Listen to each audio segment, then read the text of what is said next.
Hello, everyone, and welcome to our live discussion on firefighter cancer awareness and prevention, brought to you by the National Volunteer Fire Council. I'm your host, Brian McQueen. I'm the MVFC board member from New York State and co-author of the Lavender Ribbon Report and the Lavender Ribbon Report Update. I'm joined today by such a prestigious panel. I have Joe Schumacher. He's Chief of the Operations Officer of the Firefighter Cancer Support Network. I have Rick Markley, former editor-in-chief of Fire Rescue One and advocate for the National Firefighter Registry, and Raquel Cisneros, Deputy Director of Health, Safety, and Medicine Division of the International Association of Firefighters. For those of you who may know, January is Firefighter Cancer Month. It is the perfect time to learn about the job-related cancer in firefighters that we can do and how we can prevent it. In the words of Dr. Lori Merrill, we are one fire service, and I think this portrays the message of that today. So today's discussion will focus on the types of cancer most commonly that affect firefighters, why firefighters face an increased risk of cancer, and what actions that you and your department can take to reduce the risk. But before we jump into today's discussion, I'd like to take a few minutes to let our panelists introduce themselves and welcome themselves. We're so glad that they're with us today. We'll start with you, Raquel. Hi, Brian. Good morning or good afternoon, everyone. Thank you so much for having me. So yes, I'm Raquel Cisneros. I'm the Deputy Director for Occupational Health and Medicine at the IFF. I have been here for about 6 years, and I am one of our leads on our Firefighter Cancer Awareness Month and a lot of the cancer programs that we do at the IFF. So thank you so much. Hey, thanks for being with us today. All right, we'll go to Joe. Good afternoon, everybody. As Brian said, my name is Joe Schumacher. I'm the Chief Operations Officer with the Firefighter Cancer Support Network. I retired after 30 years with the city of Fairfax in Virginia and am a 3-time cancer survivor. I've been with FCSN for about 10 years. Thanks. And we'll go over to you, Rick. Thank you. Welcome, everyone. My name is Rick Markley, and I'm a paid-on-call firefighter for the past 13 years. In addition to being former editor-in-chief of a couple of firefighting publications, I volunteer to serve on the board of directors for the Science Alliance, which is a collection of scholarly researchers who are taking firefighter health and wellness research and bringing it to essentially the masses. I'm a board of director for the Firefighter Behavioral Health Alliance, which tracks firefighter suicide and helps prevent those. And I'm one of the, for about the past 7 years or so, one of the men behind the curtains at Firefighter Close Calls and the Secret List. So firefighter health and wellness is near and dear to me. I want to thank you all for being with us today. I think it's very important that, we get to share the message, especially during January being Cancer Awareness Month. Today's discussion is going to last about an hour, depending on how many questions that we receive. And again, if you do have questions, we do have a question and answer area there. And we have Sierra that is monitoring us from the National Volunteer Fire Council. And she'll be able to share them with us on the chat. And we'll try to get those answers, get those questions answered for you. But if not, if we can't, we'll ask you to send the questions directly to her and we'll get them answered one way or the other. With that, let's begin with what led our panelists so passionately to advocate for cancer awareness by their own experiences or someone else's that they know. I understand a couple of us here today, and you heard it from them, have some personal stories involving cancer, and I'm one of them. Whether that message is about you, about that person that you walk into battle with, or about a family member. I think it's time that we're able to share that cancer affects everybody in more ways than one. So I'm going to start by sharing my story, if you don't mind. I'm a 2-time cancer survivor. In October of 2013, I had a cold, and finally my wife, Sarah, said that I needed to see my physician. It's been way too long, and it was actually 3 months that I had the same cold, and I just wasn't feeling right. And in examining me, my physician noticed a golf ball sized lump on the left side of my neck. And he sent me for scans and then off to an ear, nose, and throat doctor to review the results. And it was that day, it was December 24th, 2013, Christmas Eve, that the ear, nose, and throat doctor said to Sarah and me, "You have cancer." And then he turned around and left the room, and we just sat there and cried. Those are the three words that no one ever wants to hear. Whether you're a firefighter or just a regular citizen, it's just the words that can change your life, and your whole life changes. When you're told that you have cancer, you think the worst, before the better. You begin to put life in perspective. I'm sure each of you the same. When I told my assistant chief, Jason Montana, in Whitesboro Fire Department of my cancer, he told his wife, who I actually had as her principal. It was her teacher aide that called me and told me her husband had neck cancer and went to Memorial Sloan Kettering Cancer Center in New York City for treatments. And that treatment has him in remission, and he's still with us today. I did not want to leave the area. No question about it. I love my family was there, my son and his wife, my brother and sister firefighters. I was in the education field at that time, but I spoke with a medical physician, Dr. Indy from Syracuse, at an installation dinner, and he said, "You've got to go to Sloan. You've got to go to where there's a specialist." So my wife and I spent 2 days at Sloan undergoing more tests and met with an internationally known oncologist who laid out the plans for me. After doing some great research into my diagnosis, he distinctly informed me that this cancer was considered occupational in nature and that non-Hodgkin's lymphoma was at that time the fastest growing cancer in the fire service today.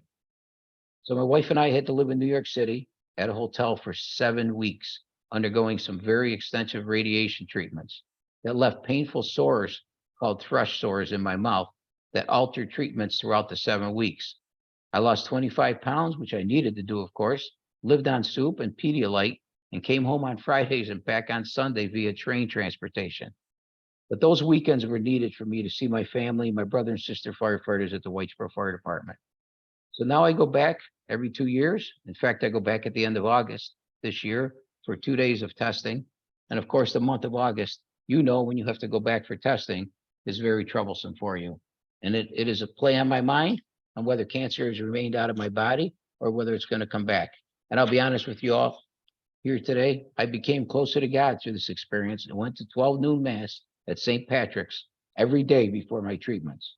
I would never have been here to tell my story if it wasn't for my wife, Sarah, my oncologist and staff at Memorial Sloan Kettering Cancer Center, my brother and sisters back in Whitesboro, Fasney, and Oneida County, and truly God. But I must say, our Whitesboro Fire Department leadership has taken a complete proactive approach to beating cancer, placing decon units in each of our apparatus and making sure they're used, washers, Climo vents in the stations. So I can't thank them enough for what they've done because they believe in the story and they know it is true. And then about a year ago, I underwent some treatments and found out that I had melanoma on my right side of my cheek.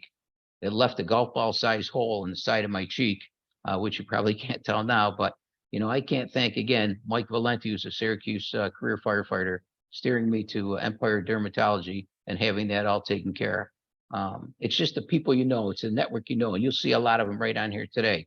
So let's go about. If you have any other stories to share, please. Who wants to go first? Joe, you want to talk? Sure, I'd be happy to. Thank you. So I was 29 years old when I was diagnosed with testicular cancer. I'd been in the fire department for about 8 years. And I was very fortunate each of my diagnoses. I caught them early, which I credit to, my 1582 physical I was fortunate to get every year, as well as cancer screenings, which I became proactive at getting. So I had the testicular cancer in 1996, and then did some surgery, radiation, and I was good. And about 17 years later, I was diagnosed with non-Hodgkin's lymphoma. And that was the way I found it. Quite honestly, was just in the shower. And, I remembered my radiation oncologist had said many years earlier when I was first treated, you've kind of earned the right to be paranoid about your health. So if you notice something that's out of the ordinary, just get it checked out. And I noticed a little lump in my groin, and I did, what the doctor had suggested, and went to my primary care doctor, and he thought it might be an infection. So we did antibiotics and it didn't go away, it got a little bigger, and things progressed to where I was finally diagnosed with non-Hodgkin's lymphoma. But again, very fortunate, it was only in one lymph node, and I did some surgery and radiation that time also, and was good for another 10 years. And then this past July, I was diagnosed with prostate cancer, and similar, had surgery, and I was actually at the beginning of January, did my second PSA test post-surgery, and the results came back as we wanted. And, you know, my number was 0, so I don't have to do any further treatments. But I've been very fortunate in each of my diagnoses. So thanks, Brian. Thank you for sharing.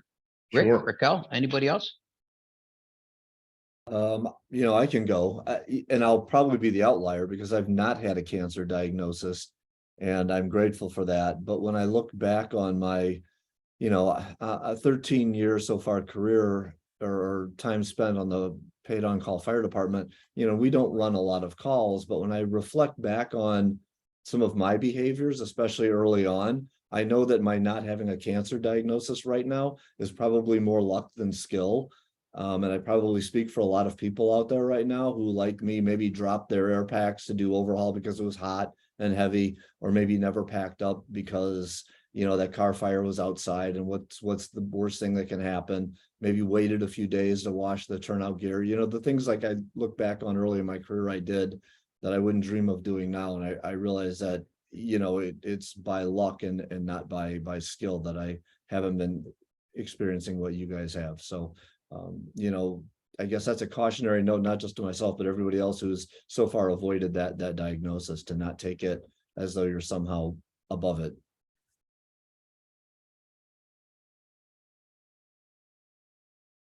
Raquel, anything? Well, I too have not had a cancer diagnosis, but you know, working in this area and going through so much of the educational materials and just the latest research, you know, it is really and it's a good opportunity for me to like have this information as I speak to our members on a number of different topics, because I think a lot of the different things we really advocate for, like decontamination, all these others, are things that not only impact cancer, but they impact a number of different health effects. So so yes, I mean, I haven't, but it is one of those things that I not only use this information when I speak to our members, but I also use it when I speak to my family members who are maybe not firefighters. But I mean, I think advocating for yourself and knowing what your normal and not normal are, I think they're really good skills to just be aware of. You know, thank you all for sharing. You know, sometimes, you know, it does get tough to share, no question about it. But, you know, Joe, I know you're talking a little bit about what you went through, and really the only thing that, you know, I came out with, other than losing the weight, is that I lost all my saliva glands from the intense modulated radiation therapy. But hey, I'm here to tell the story, and just like you are. So, you know, let's be glad about that. So Joe, let's talk a little bit about the Firefighter Cancer Support Network, who, when I was diagnosed with cancer, my group from New York actually sent me the blue box with all the information in it that I needed to know, and, you know, the support material and things like that. And I can't thank them enough for that. You know, but I'm sure that you've seen and talked to so many firefighters and their families that have struggled with cancer. Can you give us some insight into what kinds of cancer you most commonly see affecting the firefighters, and really not just the medical aspect of it that they see, but we all know that there's also an emotional piece that's tied to it as well. So Joe, you want to share a little bit on that? Sure. And you're right. Unfortunately, we do talk to a lot of firefighters who are diagnosed with cancer every year. I can't really say that there's any one that's more common than the other, but we do see a lot of thyroid, bladder, testicular, prostate, and breast cancers. And we're starting to see, it seems like, more brain cancer. So it's a wide spectrum of the types of cancers that we see, and it affects everybody differently. You mentioned the emotional impact that it has. And, you know, I think sometimes we forget, when we're taking care of the firefighter who has cancer, that they also typically have a family. And the only difference between what they're going through is the firefighter is battling the physical aspects of it. But the family also has their battle to deal with. They deal with the stress, whether that's financial or emotional. You know, one of the things we talk about, how do you tell your kids you have cancer? I mean, that's crushing.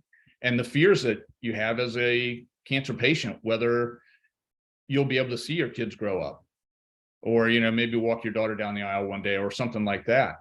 So there's a lot to a cancer diagnosis. And, you know, one of the things that we kind of say in our network is that cancer doesn't discriminate. It doesn't care if you're young or old, or what color your skin is, you know, or what sex you are. It doesn't matter, which is why firefighters across the nation need to take this seriously and make sure that they are getting their screenings and getting their physicals every year. It seems also, Joe, that it seems that cancer really, it's, you know, we used to see it in the, you know, the late 40s, early 50s people, but now it seems like we're seeing it in the 20s and 30s. You know, what's really causing that, you know, the average of firefighters coming with cancer to be reduced to an earlier age? Well, I can't say why they get it at a particular age, and especially because the latency periods for cancers are so varied.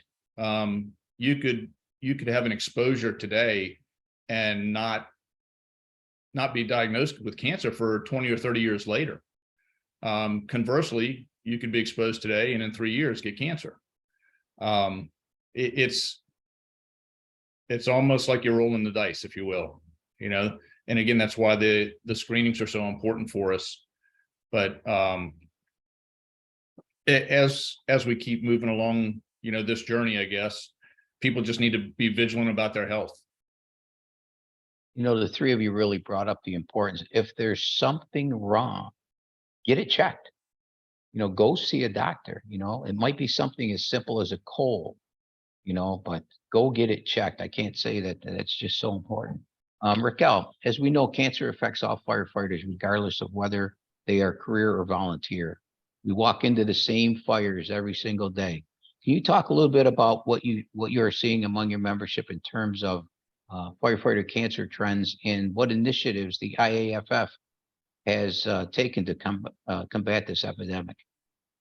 Yeah, absolutely. So obviously, we have our fallen firefighter memorial in Colorado Springs, and each year we've added names, and occupational cancer is one of those that is added to the wall each year. And so for the last few years, it's been around 75% of the LODDs added are from occupational cancer. And we're seeing this as a constant trend, unfortunately. So there are a number of things that the IFF is doing to combat this, because health and safety is one of our top priorities. So one of the biggest ways is through education. We work directly with Firefighter Cancer Support Network to put out educational materials and support services for those who are diagnosed with cancer. And we also have a new partnership with the American Cancer Society, where we also have some support services and fact sheets and other educational materials. So we can kind of cover the big picture with the ACS research, and then we can also get down to the FCSN boots on the ground, really be able to help our firefighters directly when they have a diagnosis.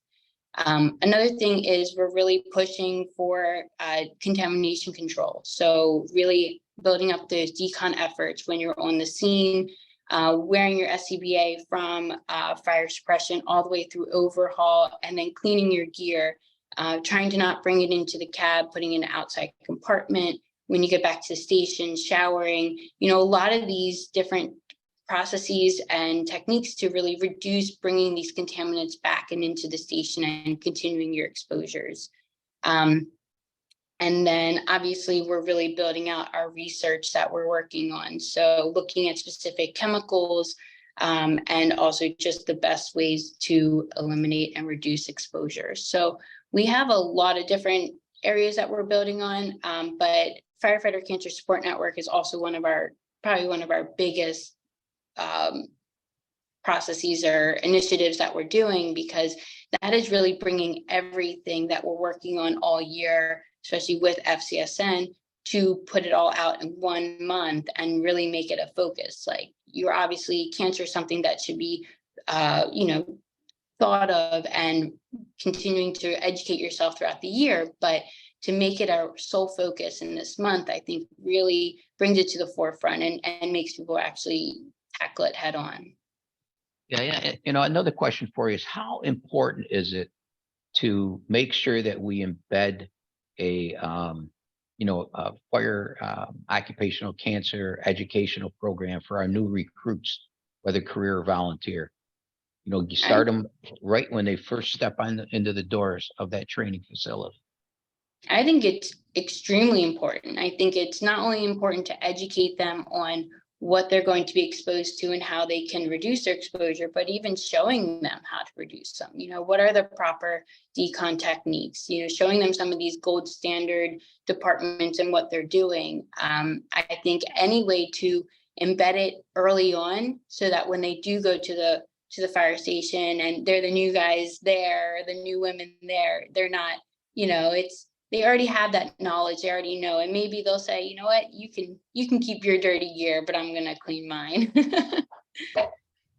Frank Lieb, he's the assistant chief now, I believe, of safety at the FDNY, mentioned that more firefighters are going to die over the next 5 years from cancer. So, I mean, in the volunteer fire service, they're not knocking our doors down. The volunteer fire service, the recruitment and retention is kind of leveled off or even has lowered themselves, and they're not knocking our doors down. So the more that we can build into our training, into our expectations, into our operating instructions, I think is very important. So Rick, I'm going to turn to you. Can you tell us what the National Firefighter Registry is and how it can help us fight against firefighter cancer and how firefighters can participate? Because I'll tell you, it was 5-6 years now in the building, but I'll tell you, this will save lives. That's certainly the hope. Thank you.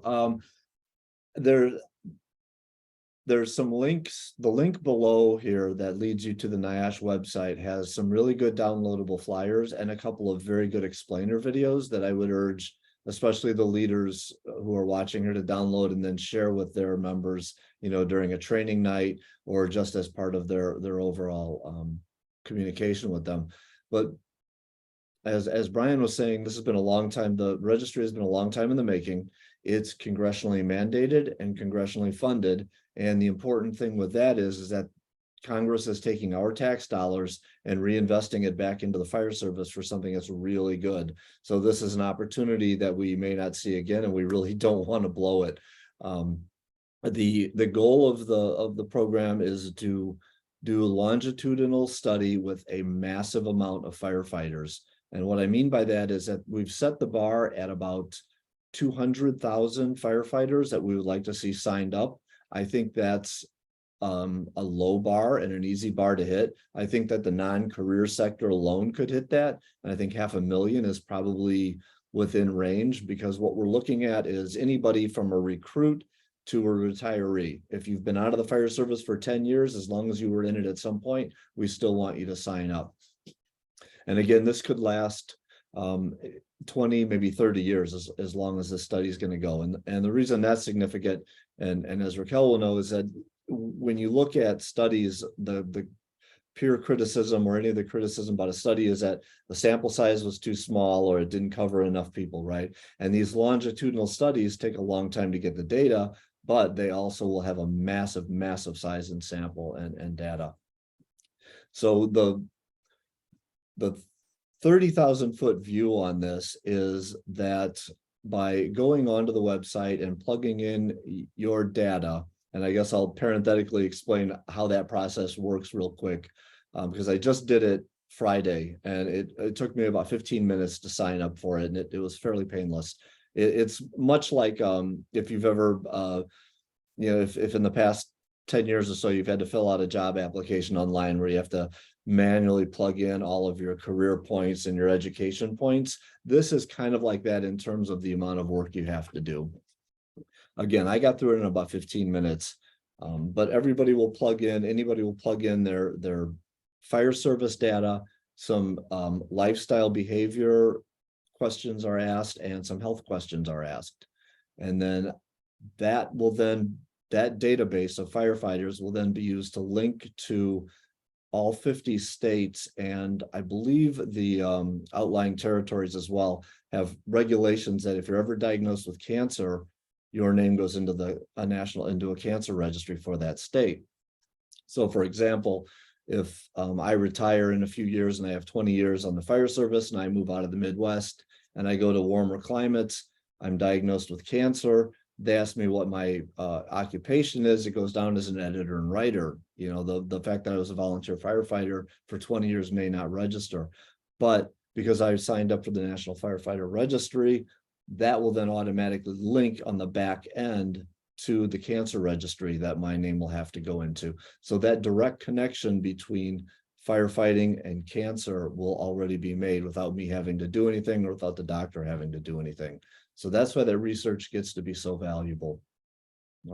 And, you know, again, for somebody like me who's in his late 50s, I may not see the value of that research, but for these recruits who are coming through in the next generation, they're the ones who are going to benefit from this immensely. And, you know, and that kind of gets to that sisterhood, brotherhood thing that we talk about, you know, and we have to take care of each other. And this is a great way to do that. And I think that about hits the points I wanted to hit. Leave questions in there or reach out to me individually if you've got questions about this.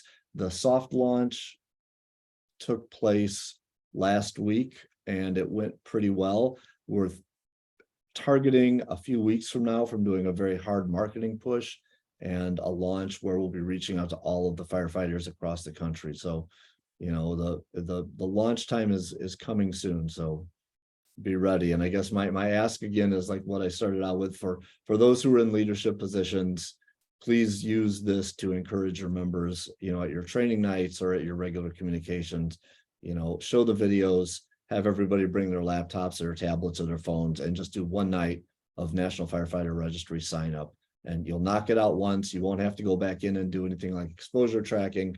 It's a one and done 40 minutes and you're signed up and good to go. So thank you. You know, Rick, go I ahead. think I'm sorry. this is going to really address a huge gap also in our data, because right now across the nation, most of the data on firefighters and cancer is on career fire departments, right? And this is going to incorporate the entire fire service, of which the majority is volunteer. So I think this is going to truly bring about, and, you know, when the data is available, show us what the real problem is in this nation. The other thing that I think is important for folks to understand, and correct me if I'm wrong, but you want all firefighters to sign up whether they've had an illness or not, because this is how you want to track them, correct? This is correct. And I'll take those in reverse order. So if you're a firefighter, sign up. And again, I've never had cancer. We talked about that, but I signed up immediately. So if I ever do get it, then I'm in the database already. And, you know, and it's not just cancer, but, you know, my work with the Science Alliance has shown me that researching volunteers and non-career firefighters is really difficult to do because we're hard to corral. You know, for a researcher to pop into a couple of career fire departments, schedules are predictable. You can order them to participate in the studies, things like that. But in volunteers, it's like herding cats sometimes. And so for our sector of the fire service, this is a great opportunity to finally get research in a really meaningful way. And again, you know, the only thing in my mind that can derail this once it's up and running is apathy on our part. You know, if we ignore it, if we don't take part in it, does this continue to get funded? Do other similar type projects, maybe, you know, a mental health type registry or something like that, are we going to be able to make an argument to fund those things if we didn't take full advantage of this while we had it? So yeah, thanks for bringing those points up. You know, they are also valid points. I mean, how easy is it to, on a training night, you know, have them bring their laptops, like you said, come in 15, 20, 30 minutes. You can actually help these people that may not be technologically advanced, but we can get it done. You know, we have to make sure that we're promoting it. I know sitting 5 years on the development of the NCR, you know, you always heard the stigma of the federal government. Now the federal government is actually helping us and providing the data that Joe said we hadn't had on especially the volunteer fire service, which is 82% of our fire service here in the United States. So again, it's our chance. Let's get it done. Thanks, Rick, for the overview. I think it's very important. And there were some Sierra posted that the information on the NCR and the chat for anybody who didn't have it. It's in the chat for your link. I want to encourage everyone listening to sign up to the National Firefighter Registry, as this will be a very important tool for us to learn more about firefighter cancer, not just career, but on the volunteer side as well, and how we're going to protect our firefighters and protect our nation and our stakeholders that we respond to day in and day out. I had the honor of representing the NVSC, I said earlier, for 5 years on the planning committee of the National Cancer Registry, and stood side by side in Washington with the International Association of Fire Chiefs, as then Congressman Hanna from Barneville, New York, spearheaded this bill with many of his other congressmen in the nation's capital. And as a cancer survivor and still active in the fire service, I beg each of you, each of the leaders that are listening today, to take some time and review the facts behind this registry. You will find out that you're not only going to help your life, but you're going to help the people that you walk into battle with. So I got some questions also. We'll start. Joe, how about you? As I mentioned previously, January is Firefighter Cancer Awareness Month. And can you please talk a little bit about what led to the creation of this event and what resources are available? And then Raquel, I'm going to go to you as well, because I know it was a team approach. And really how we can take these messages and make it and blend it to career and volunteer in 2024. Sure. And Raquel, you can correct me if I miss anything here. This came about as a result of a resolution at the 2018 IAFF convention. And I believe it was brought forth by the Orange County Professional Firefighters. And the resolution, if I remember right, did a couple of things. It designated the Firefighter Cancer Support Network as the subject matter experts for the IAFF. But the second thing it did is it mandated that we create a cancer awareness and prevention program between the two organizations. So that's kind of how it started. It's now in its third year, and we offer, quite honestly, there's more information probably on our websites than somebody could digest. So the good news is we do keep it up all year long on both the IAFF's website and on the Firefighter Cancer Support Network's website, so people can revisit it anytime. But some of the things that are offered there are there's training modules, there's PowerPoints, and they cover everything from the scope of the problem in the fire service to the research to prevention. How do we prevent ourselves from getting cancer? And then we also talk about culture change and survivorship and leadership, and how our leaders can promote and help, again, prevent firefighters from getting cancer. There's a lot of information on there's survivor stories, from firefighters across the nation who have battled and beaten cancer. And I think it's a great inspiration for those that are battling currently. We have fact sheets, and we have what we call training briefs. And training briefs are designed so that when your crew reports for duty or in the morning at your shift lineups, you can take that training brief, and it might take 10 to 15 minutes to go over it. But it's just quick actions or education that the firefighters can gain on how to prevent themselves from getting cancer and reducing their exposures to carcinogens. So there's a lot of information on there. There's infographics, and I would just encourage everybody to go to both the IAFF's and the Firefighter Cancer Support Network's websites and take a look at what we've got to offer. I think everybody will probably be amazed, and I hope they share it too. Absolutely. And just for your information, we did put that link onto the chat for anybody that needs to get that information from the Firefighter Cancer Support Network. So thank you very much. Raquel? Yeah, just to add on to what Joe said, because he pretty much covered everything that is on there. But yeah, so the information is up all year round, and we also kept all the information from previous years as well. So we tried to just highlight what was new this year, but we definitely have everything, all the fact sheets, all the podcasts, all the different resources that we've promoted. So they all are still on there. And we also sort of designed them that they could either be used as like a safety stand down for a whole department to do, each week to focus on a different topic, or you can do it individually. You can go through and actually go and do a deeper dive onto a number of the different topics that you have interest in. And with it being there all year round, you can also go back and visit. I know a lot of times if we get requests from different departments on topics that I know are on that web page, I'll actually re-forward that web page or re-forward some of the resources that we have on there, just because it is our most up-to-date and relevant information. And this year we even added a few individual cancer fact sheets for some of the top, I believe it's 15 cancers and their science documents. So those are really great resources that we added this year. And, we're constantly looking for, survivor stories to promote each year, or we came up with another name, I'm trying to remember, but it was for like a family member who wanted to share a story of a loved one who maybe passed away, or departments that are doing really great work and they want to share what they're doing to combat this. So we're always looking for ways to expand it and get fresh information. So obviously reach out to either FCSN or the IFF to share what you think we could add to it.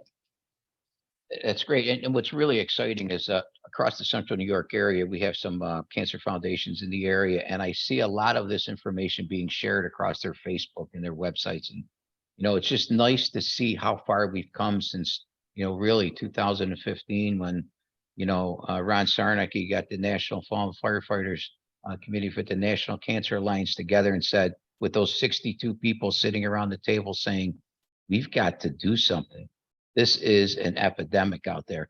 Rick, we have a question for you that just came in on the chat. And it said, should any of this NCR information be available to the EMS community, and who at some point have also responded to fires where first responders were needed? So will this be important for EMTs or EMS personnel to fill out as well? Yes, and there's a category as you're going through and listing the work you did. EMS, EMT is one of them. It's firefighter EMT. So if you've done that work, get in there and sign up for it. Absolutely. That's great. Thank you very much, Sharon, for that question as well. Is there anything, some simple actions that firefighters in the departments can take to prevent job-related cancers that are occurring? I know we've changed our physicals within our own volunteer fire department. We now take that, the blood work for the cancer and things like that. So we've come a long way. I mentioned how our fire chief put decon units within each of our apparatus, and we have used them at structure fires, and we have used them at chemical fires as well. So, we are taking some steps that we didn't see in 2016. So, we've made some great progress. Are there any other things that, Joe, maybe you or Raquel could talk about that fire departments just do the simple things? I know we can put buckets together from one of our local stores, and maybe we'll even donate them for you. They're only going to cost us less than $100 to put them on there. But what are some other things that we can do? The physicals, the decon units or whatever. Joe, I'll go with you first. Sorry, Raquel. We'll go with Joe. Okay.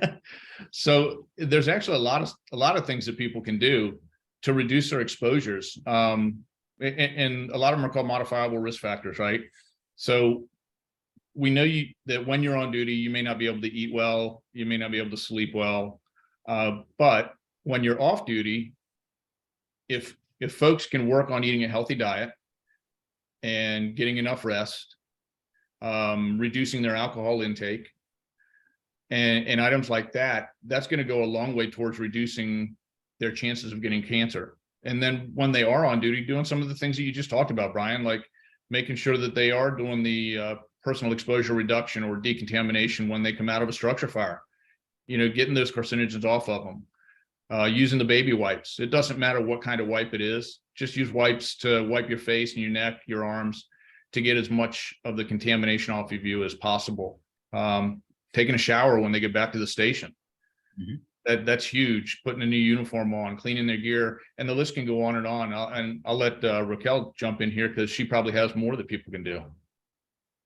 Well, Joe, you covered most of them. One of the ones I was going to say is making sure that gear is not worn when it's not needed to be worn. So obviously we know that, you're supposed to clean your gear. It's going to reduce and take a lot of the contaminants off, but they're never fully clean after they've entered a fire. So, making sure that they're not being brought into the living quarters. And additionally, if your department allows it with your policies to not wear your gear unless you're actually responding to a call that requires your full turnout gear. So, I mean, that brings into the other components of, the PFAS and the other chemicals that are in the gear as well. So I would just say being more cognizant of how often you're wearing them and when you're wearing them, and making sure that they're just what needs to be done.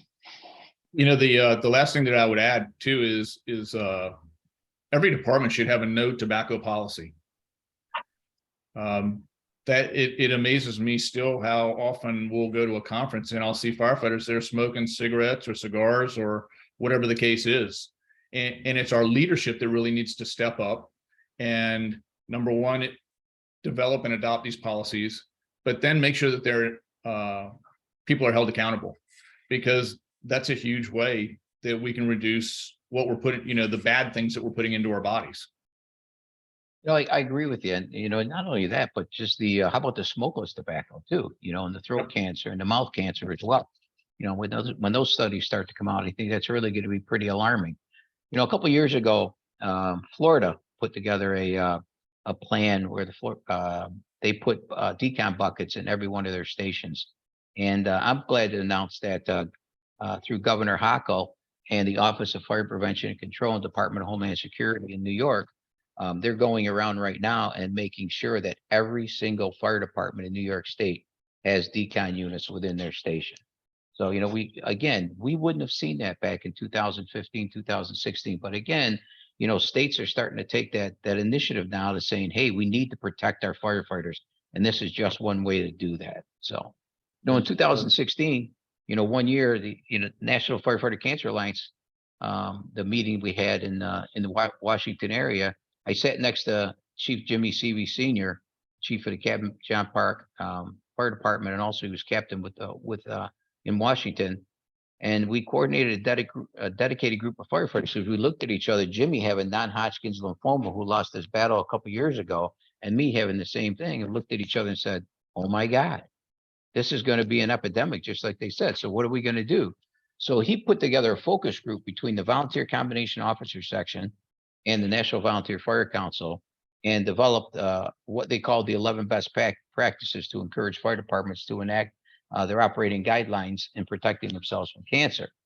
A couple of years later, we wanted to change the approach of that document, and we put more of a personal approach to it.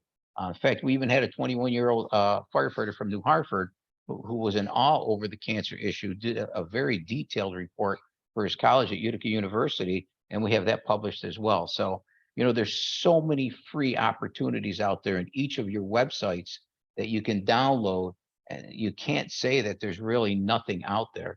So we have another question that came in, and question from Sid. It says, what are the contents of the decon buckets? Does anybody want to take that, Joe, Raquel, somebody? Sure. So they're really pretty simple. You need an adapter for the pump panel that will let you go from like a 2.5 inch to a garden hose. And then you need the garden hose, scrub brush, and then take your choice, but regular dish soap works just fine. And that's what you can use to spray the firefighter down, scrub them with the soap and water, and then rinse them off. And it's really not expensive. Probably the hardest thing for most people may be finding room on the fire truck to carry it, but it's important enough that I think people can always find room. It's not going to happen to me. Sometimes we've got to get away from that. It's not going to happen to me. You brought it up earlier. Cancer has no limitations. I can't tell you. I mean, I'll tell you, this is a true story, and my wife can vouch for me. I'll lay in bed at night, looking up at the ceiling, watching the modified intensified radiation machine going over and back. I mean, you never forget that. You never forget the treatment you've gone through, and Joe going through as many times as you did. I'm sure it plays on your mind as well. Absolutely. So we have to think of that aspect too, the mental aspect of what the cancer diagnosis does, not just for you, but for your families. I know each of our organizations, do have information for that, the Yellow Ribbon Report, and the information that we have in dealing with the mental health issues. Before we wrap up today, this discussion, is there anything else that each of you would like to share with our listeners and our viewers today? Yeah, I just a couple things. First of all, I'd like everybody to know that if they're interested in, I hope they are, the Firefighter Cancer Support Network will come out to your station and provide you cancer awareness and prevention training. We're happy to do that. We've actually been fortunate enough that I think at least 3 states, and I believe it's Rhode Island, Texas, and Massachusetts, they now actually mandate that all of their firefighters have to go through our course. I think in Texas, it's by 2024, because it's fairly new there. But by doing that, we'll get the message out. You're right that we need to get firefighters when they first come into the service, because that's when they're moldable and that's when they'll develop the right habits. So again, I would just encourage everybody, if they need the class or are interested, and we hope they are, to please reach out to us on our website, and we will certainly get that for them. Thank you very much, Joe. And personally, as a cancer survivor, I applaud the efforts that your organization is doing. Brian Frieders does a wonderful job in promoting the importance of protecting ourselves from cancer. So thank you very, very much for what you do, and continue. I know we support our Firefighters Association. The state of New York supports you wholeheartedly, and Yep. so does the MVFC. So thank you so much. Thank you. Raquel? Yeah, so I just wanted to reiterate that there are a ton of resources out there on the IFF website, on the FCSN website, especially with our Cancer Awareness Month, that if there's any questions that people have, they should reach out to both of our organizations as well, but go through those materials and really try to see if, we've already addressed some of the questions that you've had, but we want to be a resource and make sure that nobody is going through a diagnosis alone, or that they have the information to prevent a diagnosis if they can. And obviously, I think one of the biggest takeaways is just to know yourself and not be afraid to be your own advocate, and to make sure that, whether you're on the job and, you feel silly doing decon because nobody else is, do the things that are right to reduce your risk, because there's a lot of cancer in the fire service. We know it, and we're moving towards identifying better and more ways to reduce it, but we're definitely not at that place where we can let our guard down just yet. Oh, you just hit the nail right on top right there, Raquel. You're absolutely correct. Rick, how about you? And then I have a question for you, Rick, before you finish. We had one come in. Can you send the link to the training program that Joe just mentioned? Oh, that was for us. Joe, can you send the link to the MVFC, and we'll try to post up for you in regards to the recruit. And then there's a question to you, Rick. When do you actually think that people will be able to begin registering? Because I see a lot of the information on the chat where people are getting really excited about the NCR and the need to be able that they want to register. So when do you think ballpark figure that, I know you mentioned it earlier, but you can maybe focus it down to a closer time frame? Yep. The soft launch revealed a few more glitches that they have to iron out.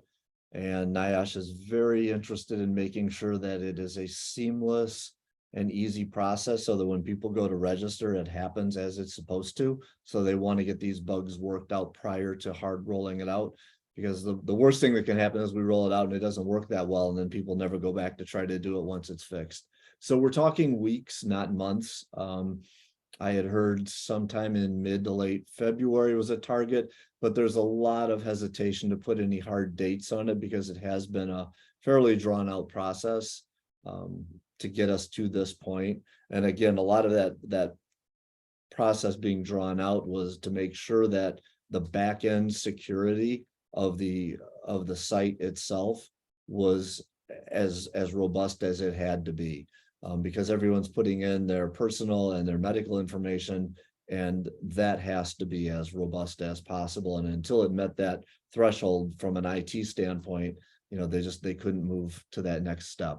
It sounds like a bad excuse, but we've got to get it right before we do it. So I think we're looking at weeks and not months. And I would just follow up on a little bit on what Raquel said, about being that person doing the right thing, even if you're the only one doing it. Because what that does is that makes you kind of an influencer then on the culture. If somebody sees you doing it, now they draw the courage to do it, and it just kind of dominoes out that way. And my ask again is that people who are on this webinar are going to be the thought leaders and the influencers back in their departments.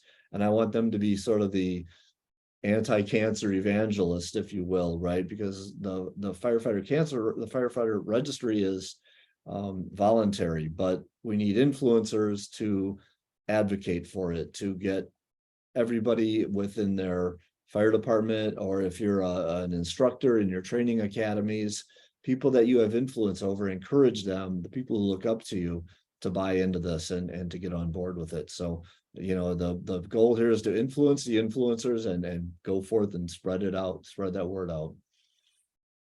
That's great. I got to tell you, I'm honored to be able to be here today and to share, the importance of occupational cancer and cancer in the fire service, both career and volunteer.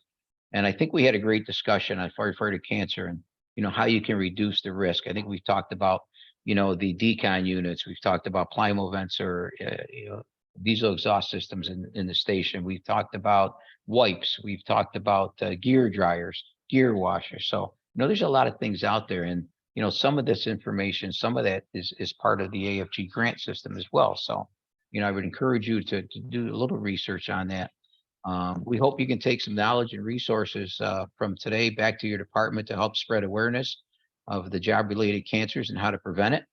I know some of you asked regarding some of the information from the Firefighter Cancer Support Network program, and Joe so graciously posted that on the chat for you. So I want to thank you. If you haven't already looked at some of the downloads, links that we put on the chat as well regarding anything from the NCR to the Firefighter Cancer Support work to those organizations that we've had on today. I also want to thank the National Volunteer Fire Council for organizing discussion. I have to say I've done discussions on Facebook before, but I have to say this has got to be one of the greatest ones that I've done, because the feedback that we're getting on the chat is just remarkable.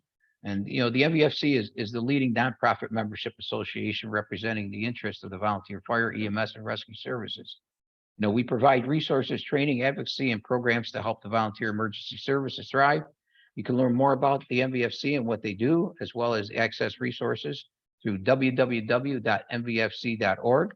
If you're not a member, I want to encourage you to join. Just think of all the things that we've talked about today. It's only $21 a year. It comes with a variety of benefits, such as an AD&D policy, free training, and we have NVFC virtual classroom. You can access the Volunteer Voices, a member community where we share ideas, share resources, share programs, share training, the NVFC First Responder Helpline, and much more. And you can learn that all at nvfc.org/join. We include in this video's description the links for the NVFC, the Lavender Rue Report, the Firefighter Cancer Support Network, the National Firefighter Cancer Registry, and the International Association of Firefighters, and all of the information that they give out today. And if we didn't answer your question, please email the NVFC's communications coordinator, Sierra Orlick, at sierra@nvfc.org. Again, I can't say enough about what each of you presented today and provided the information. You've given us the avenues, you've given us the information. Now it's our time to take it back to our boots on the ground firefighters and say, let's get this done. Thank you all for being a part of it today. Stay safe. And don't forget, when the NCR, the National Cancer Registry, comes out, sign up. Anybody want any closing comments? I just thank you to you, Brian, and the NVFC, as well as the other panelists for participating today. This is a critical topic in the fire service, and I'm glad we were able to get a little bit more information out about it. Yeah, thank you for having us. I agree. Thank you all, and keep safe and keep well out there. All right. Yep. Thank you all. Stay safe. I appreciate each and every one of you, and have a wonderful day.